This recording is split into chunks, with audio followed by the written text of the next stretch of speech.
This right here is a dead man who's about to change the world. You've probably never heard of him, but your grandkids are going to study about him in school. And when you learn what I'm about to show you that he figured out, it could change your life. Dennis Burkitt was a world-renowned scientist that liked to study poo. He would study different types of poo. He would weigh it, he would measure it. He learned everything he could possibly learn about poo. He noticed that the people's poop in Europe and the United States was very, very different than the people's poop in Africa. The poop in the US and Europe often looked like this, or like this. It was lumpy and hard.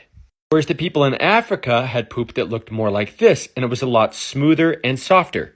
The people in high-income countries like the United States and Europe had a bunch of health problems that the people in Africa simply didn't have.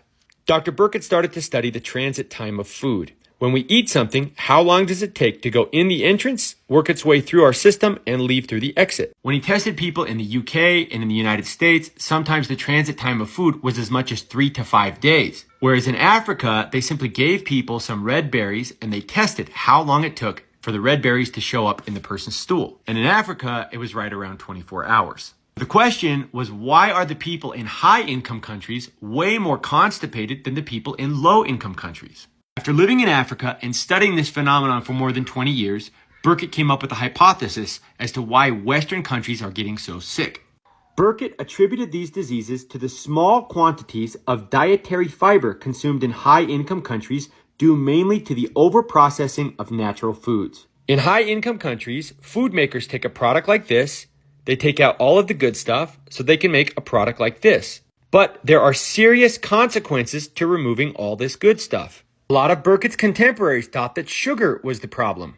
But Burkitt simply showed them that in nature, sugar always comes with fiber, and as long as you have the fiber, the sugar's not a problem. Burkitt figured out that in high-income countries, we have severely fiber-deficient diets. One of the first signs and symptoms is constipation.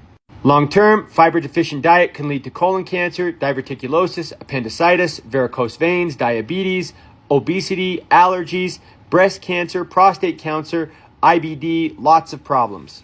In 2020, modern scientists revisited Burkitt's hypothesis, basically saying that 40, 50 years later, we realized that Dr. Burkitt was exactly right. Modern scientists now know that the microbes living in our gut ferment the fiber to create short-chain fatty acids, and short-chain fatty acids help with all these problems. Most of the fiber experts that I've studied say to start slowly and gradually work your way up, and the more fiber you get, usually the less problems you have.